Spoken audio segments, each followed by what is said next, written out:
Hello दोस्तों, नमस्कार। मैं वीरेंद्र कुमार आप सभी का स्वागत करता हूं एक और एपिसोड में, जिसमें से हिंदी के संभावित क्वेश्चन यूपीएसआई में भविष्य में आने वाले क्वेश्चन।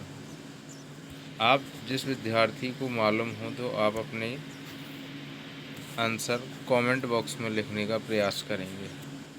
चलिए तो आगे चलते हुए हम लोग चलते हैं पहले क्वेश्चन की ओर। क्या बोल रहा है? पहला क्वेश्चन क्या है? इसमें दिया गया है, पहला क्वेश्चन निर्देश दिए गए हैं। प्रश्न संख्या 1 से 3 निम्नलिखित शब्दों के विपरीतार्थक शब्द चुनकर सही उत्तर के विकल्पों को चिन्हित करें। अवनी, अवनी का अर्थ होता है अंबर, और अवनी का अर्थ होता है पृथ्वी से, और अंबर क्या है? इसका सही आंसर है बी। दूसरा है अंतर्द्वंद, अंतर्द्वंद का आंसर क्या होगा? बहिर्द्वंद। क्या होगा? बहिर्द्वंद। चलिए अगला क्वेश्चन, तीसरा क्वेश्चन क्या बोल रहा है हमारा?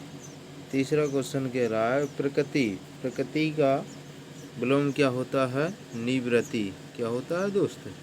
निवृत्ति। चौथा क्वेश्चन है शुद्ध वर्तनी है, तो हमें देखना है किसमें, किस शब्द में। तो आपकी चौथे शब्द का आंसर क्या होगा?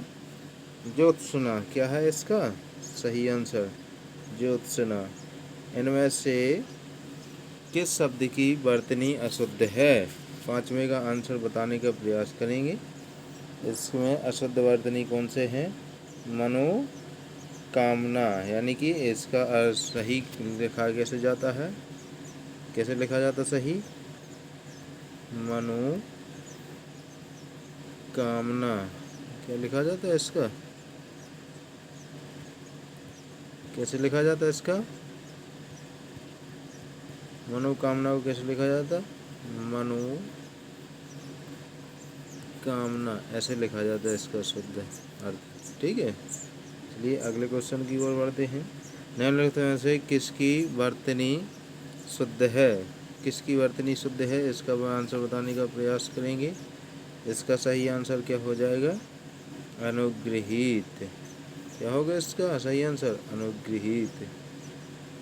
सातवां क्वेश्चन है हिंदी वर्णमाला के अंतिम पंचवें अक्षर का उच्चारण स्थान क्या होता है? बताएंगे। इसका सही आंसर क्या होता है? अनुनासिका। क्या होता है? अनुनासिका। क्वेश्चन नंबर 8वां कह रहा है जिसके पार देखा जा सके वो क्या कहलाता है? क्या कहलाता है दोस्त? पारदर्शी। क्या कहलाता? पारदर्शी कहलाता। सिर से लेकर पैर तक के लिए एक शब्द क्या है? क्या हो सकता है इसका आंसर? अपादमस्तक।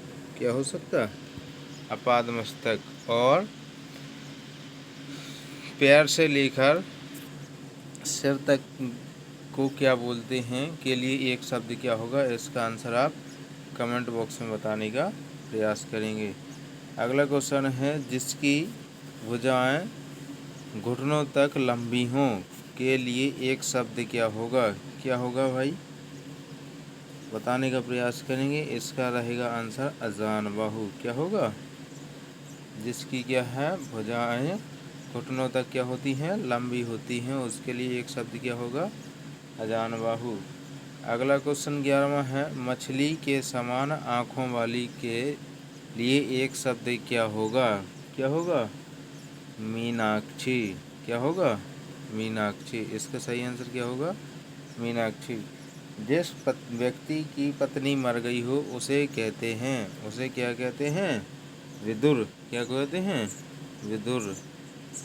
ये मत समझ लेना क्वेश्चन नंबर सी वाला क्वेश्चन यानी आंसर सी होगा, इसका सी आंसर नहीं होगा। इसमें क्या है? विदुर धा धनुष का आता है। ठीक है, चलिए अगले क्वेश्चन की ओर चलते हैं।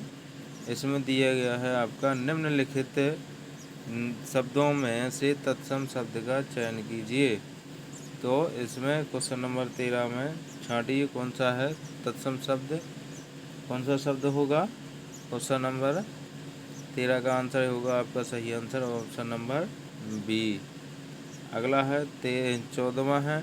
14वां क्या बोल रहा है, इसमें भी आपको क्या छाटना है, तत्सम शब्द छाटना है। तो इसका आंसर क्या होगा, अक्षी। क्या होगा, अक्षी। तत्सम शब्द किसे बोलते हैं, जो संस्कृत के द्वारा संस्कृत में प्रयुक्त हो से उसे उनको उन शब्दों को क्या बोलते हैं हम लोग, तत्सम शब्द बोलते हैं। 15वां क्वेश्चन क्या बोल रहा है, 15वां क्वेश्चन का क्या होगा, उलूक। क्या होगा, उलूक होगा। ठीक है। 16वां क्वेश्चन क्या है, इसका आंसर होगा क्या, आंसर नंबर बी। क्या होगा इसका आंसर, बी। चलिए क्वेश्चन नंबर 17 पर पहुंचते हैं। 17 में क्या बोल रहा है, पुस्तकीय ज्ञान से व्यवहारिक ज्ञान अधिक प्रमाणिक होता है। इस वाक्य में विशेषण है। इस वाक्य में क्या ज्ञात करना है, विशेषण। तो इसका क्या है, व्यवहारिक, पुस्तकीय और एवं प्रमाणिक, ये क्या है, सभी विशेषण हैं। सुंदर विशेषण का सही स्त्रीलिंग रूप है। सुंदर, सुंदर के क्या है, विशेषण स्त्रीलिंग रूप क्या होगा इसका। 18वां क्वेश्चन का आंसर क्या होगा, इसका आंसर क्या होगा आपका, सुंदरी। क्या होगा, क्वेश्चन नंबर सी सही आंसर होगा इसका। 19वां क्वेश्चन क्या बोल रहा है, ललीज के लिए कौन सा वाक्य उपर्युक्त है। तो इसका सही आंसर क्या होगा, और क्वेश्चन नंबर डी। क्या होगा, क्वेश्चन नंबर डी। धनंजय ललीज व्यंजन बनाने में माहिर है। क्या है, विशेषण का स्त्रीलिंग है। क्वेश्चन नंबर 20 का आंसर बताएं, क्या हो सकता है इसका, विशेषण का लिंग किसके अनुसार होता है, विशेष के अनुसार होता है। किसके अनुसार होता है, विशेष के अनुसार होता है। क्वेश्चन नंबर 21 क्या है, अश्व का पर्यायवाची शब्द है। अश्व का पर्यायवाची क्या होता है, घोटक। क्या होता है, क्या होता है, घोटक होता है। 22वां क्वेश्चन नंबर क्या बोल रहा है, निम्नलिखित में से कौन सा शब्द गणेश का पर्यायवाची नहीं है। तो 22 का क्वेश्चन आंसर क्या होगा, सी, चंद्रचूड़। क्या नहीं है इसका, चंद्रचूड़ नहीं है। बाकी सभी क्या है, गणपति, हेरम्ब, विनायक, ये सभी क्या हैं, गणेश के पर्यायवाची हैं। ये सभी किसके पर्यायवाची हैं, गणेश के पर्यायवाची हैं।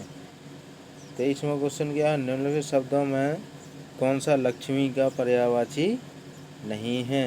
तो इसमें देखना है कौन सा शब्द किसका नहीं है, पर्यायवाची,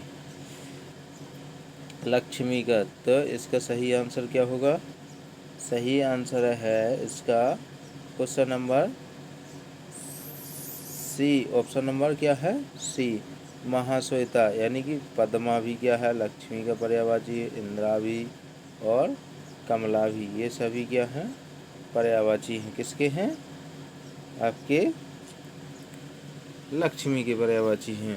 गंगा का पर्यायवाची नहीं है। 24 नंबर क्वेश्चन क्या बोल रहा है, गंगा का पर्यायवाची नहीं है। तो इसका सही आंसर क्या है, त्रिवेणी। क्या है आंसर, त्रिवेणी। इसका सही आंसर क्या होगा, त्रिवेणी। चलिए अब हम देखते हैं क्वेश्चन नंबर 25 की ओर चलते हैं। 25 बोल रहा है, लाल गोटी, गोटी लाल होना मुहावरे का अर्थ है।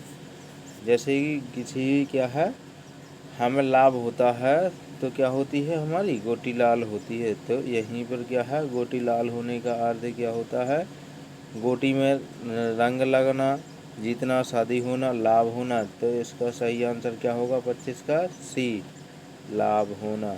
यहाँ पर क्या है, लाभ होने से क्या है, गोटी लाल होती है। यानी कि 26 नंबर क्वेश्चन देखें, निशंक शब्द में प्रयुक्त उपर्युक्त उपसर्ग है। तो 26 का आंसर क्या होगा आपका, क्वेश्चन नंबर सी, निर। यानी कि ऑप्शन नंबर क्या है आपका, सी सही है। गोद में सोने वाला होता है। तो इसका सही आंसर क्या होगा, गोद में सोने वाला का क्या होता है आंसर, ऑप्शन नंबर सी, अंकशाई। इसको क्या बोलते हैं, अंकशाही बोलते हैं। पवित्र का संधि विच्छेद है। क्वेश्चन नंबर 28 क्या बोल रहा है? पवित्र का संधि विच्छेद है।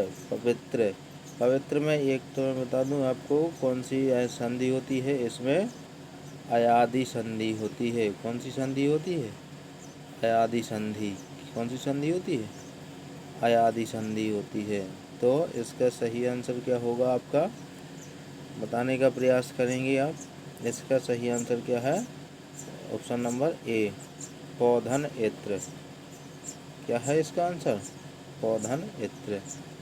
अगला क्वेश्चन है 29 क्या बोल रहा है? एक एक शब्द का संधि विच्छेद होगा। एक एक शब्द का संधि विच्छेद क्या होगा इसका?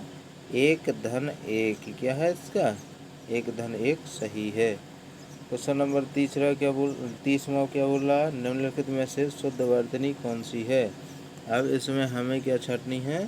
शुद्ध वर्तनी छाटनी है। तो इसका सही आंसर क्या होगा? पुनर्विचार। क्या है? ये सभी बाकी क्या है? अशुद्ध है। ये सभी क्या है? अशुद्ध हैं। और ये क्या है? पुनर्विचार शुद्ध है। कन्हैया निम्नलिखित में से अशुद्ध वर्तनी कौन सी है? तो इसमें क्या है? हमें देखना है अशुद्ध वर्तनी कौन सी है। क्वेश्चन नंबर 31 का आंसर सही होगा सी, कैलाश। कैलाश में क्या है? सेंटी वाला सा आता है। ठीक है।